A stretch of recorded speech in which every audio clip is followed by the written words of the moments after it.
উস্তির বাগাড়িয়া বাজারে শুট আউটে খুনের ঘটনায় মূল অভিযুক্ত খোকন মণ্ডল সহ 8 জনকে গ্রেপ্তার। পাশাপাশি শুট আউটে ব্যবহৃত 3টি আগ্নেয়াস্ত্র 8 রাউন্ড কার্তুজ উদ্ধার করল উস্তি থানার পুলিশ। বৃহস্পতিবার ডায়মন্ড হারবারে সাংবাদিক সম্মেলন করে জানালেন অতিরিক্ত police super zonal Mithun Kumar Dey. তিনি বলেন, গত 6 ফেব্রুয়ারি রাতে উস্তির বাগাড়িয়া বাজারে শুট আউটে খুন হন বুদ্ধদেব হালদার।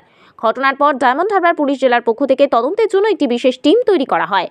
রাজ্যের বিভিন্ন জেলায় অভিযান চালিয়ে 20 দিনের মধ্যে ঘটনার সাথে জড়িতদের গ্রেপ্তার করে পুলিশ। পুলিশি তদন্তে খুনের কারণ হিসেবে মাটি ব্যবসার ভাগাভাগি নিয়ে দ্বন্দ্বের জেরে খুনের ঘটনা বলে জানানো হয়। পুলিশের পক্ষ থেকে আরও জানানো হয়, ঘটনায় জড়িত দুষ্কৃতীরা গোপন ডেরায় থেকে স্বাভাবিক ফোন ব্যবহার করছিল না। পুলিশ নিজেদের ম্যানুয়াল সূত্র ধরে দুষ্কৃতীদেরকে গ্রেপ্তার করে। উস্তিতে যেটা ফায়ারিংয়ের ঘটনা ঘটে এবং যেখানেতে বুদ্ধদেব হালদার বলে একজন ব্যবসায়ী এবং যার একটা ভালো স্ট্রং ক্রিমিনাল অ্যান্টিসিডেন্টসও আছে, যে ভদ্রলোক নিহত হয়েছিলেন, সেটাতে পুরো কেসেতে আমরা এখন পর্যন্ত 8 জন, মানে একদম টোটাল যাদের ইনভলভমেন্ট ছিল, মাস্টার প্ল্যানার, যে তারপরে যাদেরকে সুপারি কন্ট্রাক্টর হিসেবে নিয়োগ করা হয়েছিল, পরবর্তীকালে যারা রেকি করেছে, যারা ইনফরমেশনটা পাস অন করেছে এবং যারা ওদেরকে পালাতে সাহায্য করেছে, প্রত্যেককে আমরা অ্যারেস্ট করতে সক্ষম হয়েছি। আমাদের উস্তির টিম এবং আমাদের এসপি সাহেবের নেতৃত্বে, এসপি সাহেবের নির্দেশে আমাদের নেতৃত্বে একটা টিম ফাংশন করেছে। আমাদের ওসি এসওজি টিম এবং উস্তি থানার টিম মিলে আমরা এটা পুরোটা করেছি। তারপরে আমরা টিআই প্যারেড করিয়েছি, যেটা সিসিটিভি ফুটেজ যেগুলো রিলেভেন্ট এবং 3টে ফোন, তার যেগুলো যে এসওপি মেনটেন করে, যে পুরো একটা চেন অফ এভিডেন্স কিন্তু আমরা এস্টাবলিশ করতে পেরেছি। এবারে আমরা এটা এদের যাতে কনভিকশন হয় সেটার জন্য আমরা ট্রাই করব। মোটিভ যেটা আমরা পেয়েছি সেটা, এরা দুজনেই একটা সময়তে একটা ক্রাইম এগেনস্ট প্রপার্টি কেসে একসঙ্গে কনভিক্ট হয়েছে, এই বুদ্ধ এবং খোকন, এবং পরেতে এরা এই যেটা মাটি ব্যবসা এরা করতো সেটা নিয়ে মূলত রেশারেশি, তার সঙ্গে কিছু মানে ল্যান্ড সার্ক হিসেবেও এরা মানে এলাকায় পরিচিত ছিল আর কি। তো সেইটাই মূলত রেশারেশির কারণ। এইটা এসকালেটেড হতে হতে এমন একটা পর্যায়ে পৌঁছয় যখন আমরা যেটুকু এখন যে মূল অভিযুক্ত এফআইআর নেম, যে আমাদের বা আমরা প্রথমেই যেটা পেয়েছিলাম খোকন, তাকে জিজ্ঞাসাবাদ করেও যেটা বা অন্যান্য করোবোরেটিভ এভিডেন্স থেকেও যেটা পাচ্ছি, যে খোকনের মধ্যেও একটা অ্যাপ্রিহেনশন তৈরি হয়েছিল যে কে কাকে এলিমিনেট করে দেবে। সেটা থেকেই খোকন অ্যাপ্রোচ করে তার ভাই সম্পর্কে, সে তার নাম হচ্ছে দেবাশিস দত্ত অ্যালিয়াস মিঠু, এটা জীবনতলা পিএসএ। সে তখন জাহাঙ্গীর লস্কর অ্যালিয়াস টোকন বলে একজন যেই ধরনের কাজ করে তাকে অ্যাপ্রোচ করে। তো সেই টোকন এবং তার সঙ্গে আরও, সেও ওখানেতে এলাকায় অটো ড্রাইভার হিসেবে তার একটা প্রফেশনাল ফাসাদ আছে আর কি, সামনে একটা ওই ব্যবসাটা রেখেছে। তার সঙ্গে আরও 2জন যারা ওখানে অটো চালায়, আরেকজনের নামও দেবাশিস নস্কর এবং আরেকজনের নাম আছে সুফল নস্কর। এরা 3 জনকে দেবাশিস দত্তের মারফত ওরা আসে এবং খোকনের যারা খুব ক্লোজ ক্রনি, তার মধ্যে একজন খোকনের সঙ্গে অ্যাবসকন্ড করছিল, যে হচ্ছে প্রশান্ত মণ্ডল অ্যালিয়াস গোপী। এরা খুব ভালো করে রেকি করে, প্ল্যান করে এবং তারপরে এসে ওই দিনে একটা, যেটাতে রাইট রিবটাকে পিয়ার্স করে, ওই একটাই গানশট ইঞ্জুরি ছিল এবং যেটাতে multiple organ got damaged as per the postmortem report. তাতে মানে he succumb to the injury, the deceased.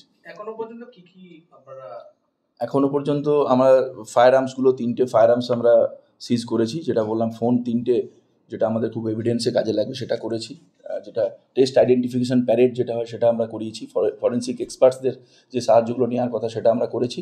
এবং সবথেকে আর একটা ইম্পর্টেন্ট যেটা আমি বলবো, যে এক্ষেত্রে আমাদের ক্ষেত্রে সাকসেস, যে we do not lose sight of the issue. তো আমরা রিলেন্টলেসলি পার্সু করেছি, একটু হয়তো টাইম বেশি লেগেছে, বাট মানে at the end of the day 10-12 দিন পরে টোটাল যে একদম যতজনের ইনভলভমেন্ট ছিল সবাইকে আমরা অ্যারেস্ট করেছি, তারা রিমান্ডে আছে। এবং সবথেকে মোস্ট ইম্পর্টেন্টলি, যেহেতু এদের একটা ক্রিমিনাল স্ট্রং অ্যান্টিসিডেন্টস ছিল, বেশিরভাগ যারা অ্যারেস্টি, তো এরা কিন্তু যে জিনিসগুলো আমাদের অনেকটাই, যে এসওপিগুলো আমরা ফলো করি এক্ষেত্রে, মানে বিশেষ করে যেগুলো মোবাইলের উপর যে আমাদের একটা ইনভেস্টিগেশন ডিপেন্ডেন্স থাকে, সেটা কিন্তু অনেকটা এদের কাছে, এরা they are very conversant of that. তো যেই জন্য কিন্তু ওরা সেই জায়গাটাকে অনেকটাই কাট অফ করে দিতে পেরেছিল। কিন্তু আমরা বলবো যে আমাদের যেটা ম্যানুয়াল ইন্টেলিজেন্স, যেটা কনভেনশনাল পুলিশিং, সেটা এক্ষেত্রে খুব সাকসেসফুল হয়েছে। এবং আমরা যেটা আমাদের যেগুলো অফিসারদের যে সোর্স এবং আমাদের একদম total up to the rank of civic volunteer, আমরা ওদের যে প্রোফাইলিংগুলো করতে পেরেছিলাম, ওদের প্রবাবেল হাইড আউট, ওদের আত্মীয় স্বজন, যেখান থেকে ওরা ফাইন্যান্সিয়াল সাপোর্ট পেতে পারে যখন ওরা অ্যাবসকন্ড করছিল, বিশেষ করে খোকন এবং ওর সঙ্গে গোপী ছিল, তো সেটা আমাদের কাছে খুব স্যাটিসফাইং। মানে এটা এখানে কোনো আমাদের মোবাইলের উপর অ্যাজ কোনো ডিপেন্ডেন্স আমরা পাইনি, সেই জায়গাটা বন্ধ ছিল।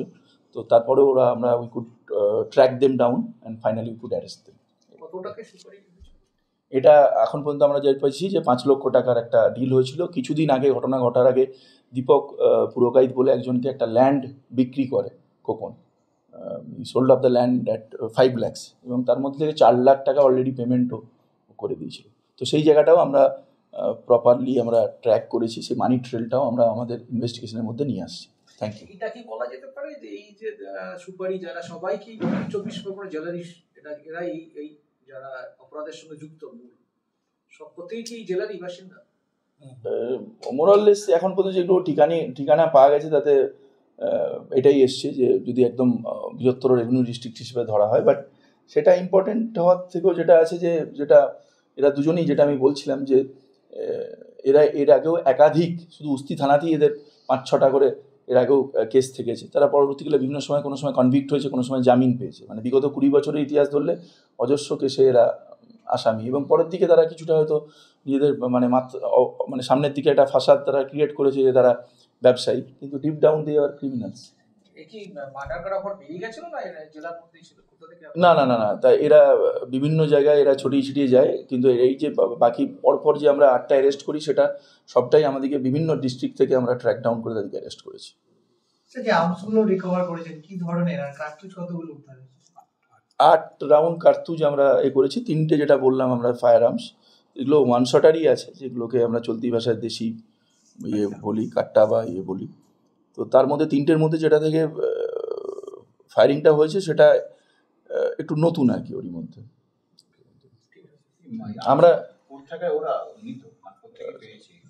আমরা সেটাও করেছি, যেটা বললাম যে মোটামুটি যেটা পাওয়া গেছে, 2টো আর্মস অনেক পুরনো সময় থেকে ওদের কাছে রাখা ছিল, যেহেতু এদের ক্রিমিনাল অ্যান্টিসিডেন্টসটা আছে। এই খুব জাহাঙ্গীর লস্কর বা টোকন, এটা এই ধরনের কাজ সে এর আগেও করেছে। তো এটাও তবুও আমরা ফার্দার ইনভেস্টিগেশনে এটাকেও আমরা চেষ্টা করছি, যদি এই আর্মস কালেকশনের সুবাদেও যদি আমরা আরও কোনো ক্রিমিনালকে আমরা পৌঁছে দেবো।